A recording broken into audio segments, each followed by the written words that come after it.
everybody, welcome back. So this is part 14 of the LS swap in this 1976 C3 Corvette. If this is your first time visiting my channel, go ahead and click on the playlist. It'll get you up to speed as far as everything that's transpired up to this point. And also check out the description in the video. It has a running parts list as far as everything that has gone into this car to get it up to this point.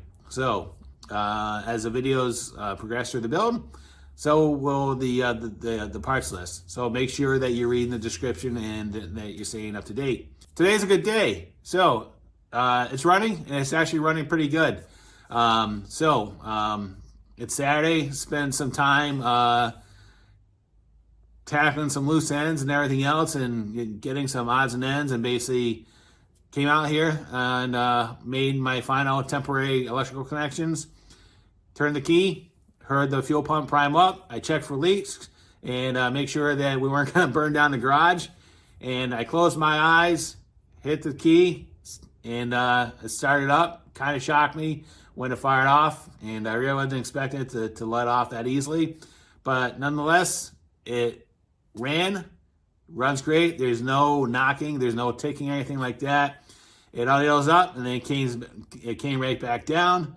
And then it just kind of sat there at an idle, and no strange noises coming out of it. So it's a good day.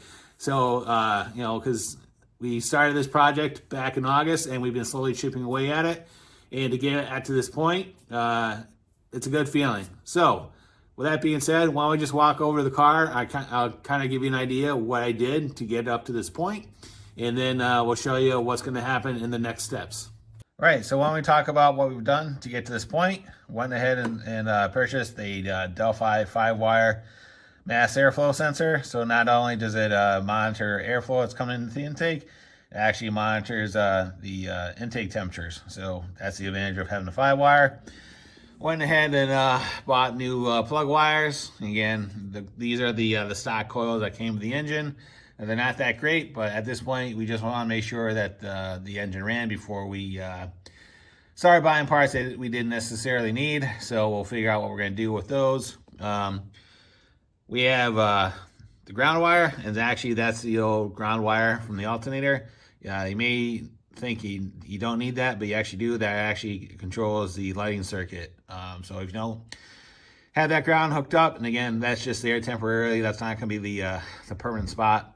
None of your lights will work. So make sure as you're doing your troubleshooting and everything else, you hook up the ground, right? So that's pretty much takes care of everything on this side. Why don't we hop over to the passenger? All right, so on the passenger side, again, like I said before, we got new plug wires.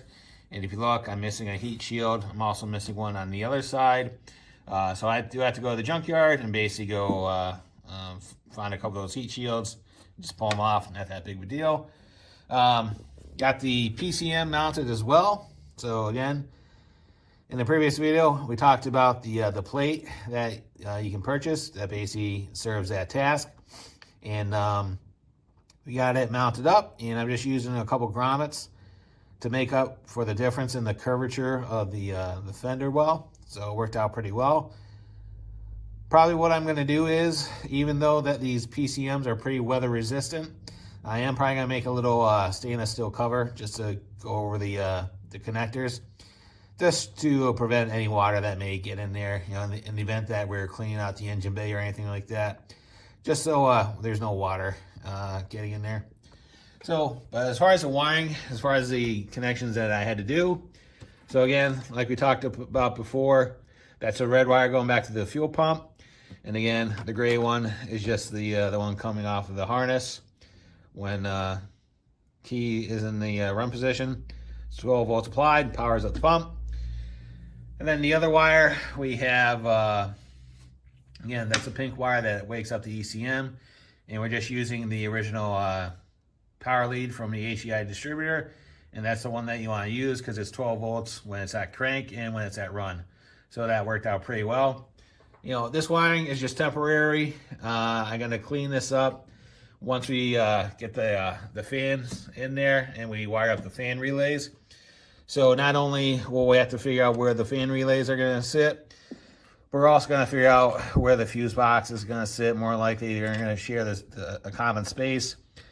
Don't know where those are going to end up yet, but we'll figure that out pretty soon.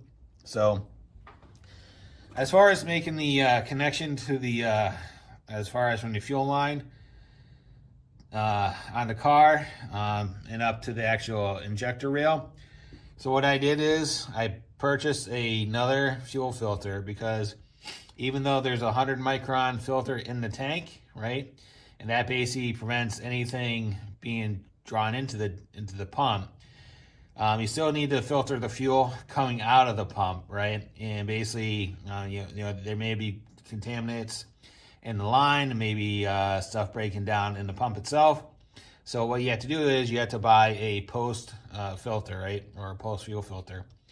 So what you're looking at is you're looking at a 13 micron fuel filter rated for fuel injected, and it's actually the same fuel filter that was used on the 81 and the 82 Corvette with the crossfire injection. So it's basically just a fuel filter with a 3/8 intake and 3/8 output, and basically then it comes out of the filter and basically makes a connection to the rail.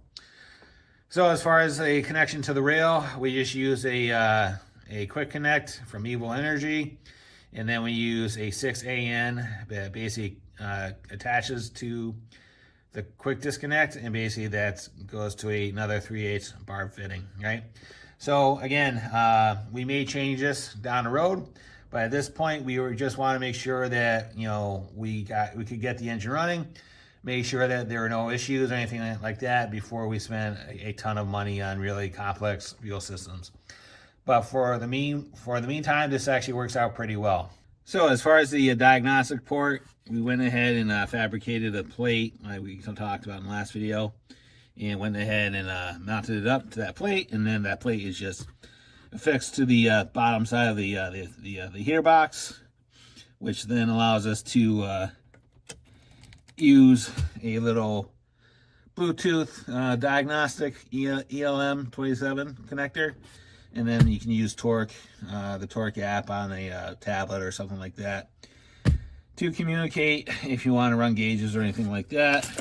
All right, so we got the check engine light right there. So when we put the key in the ignition and then we turn it on, right, you can hear the fuel pump prime, and then the light will light, right? So one thing I did notice is that the check engine light never goes off even when the engine is running. And I'm pretty sure the reason why is because the fans aren't hooked up, and neither is the alternator. So we'll worry about that as we go along, but I'm not too worried about it at this point. I did scan for any codes, and there's no codes registered in the PCM, so not too worried about it. I'm pretty sure it's because of the fans aren't hooked up. All right, so there you go. Major milestone. So like I said before, we've been chipping away at this thing since August, and to be at this point, it's a good day, like I said. So at this point, we are ready to move forward and start talking about the next thing that we need to do.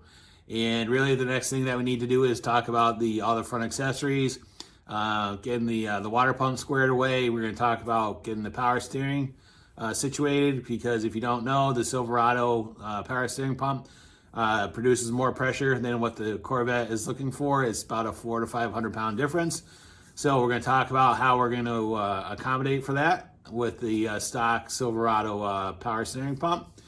So we'll do that, and then we're also going to talk about how we're going to modify the water pump so it doesn't actually hit the passenger side control arm. Because if you look at it, and it will be in the next video, it's actually pretty close. It's not actually hitting right now, but it should be relieved. So we're going to talk about that in the next video, and then we're also going to block off the heater core ports as well. Because this car, we are not going to be running a heater core on it. If you have a Corvette, you already know what I'm talking about. These cars don't need any supplemental heat. They actually get pretty warm as it is, and that's actually one of the major complaints about these cars, is that they get very hot. So this car has not had heat in 3 years since I bought it. I've disconnected the heater core, and that's what we're going to be doing with the LS. I have no plans to run the heater core, and we're going to be blocking off those ports. So, All right, so if there's any questions, go ahead and leave me a comment. I'll get back to you as soon as I can. And as always, thanks for watching and have a great day. See ya.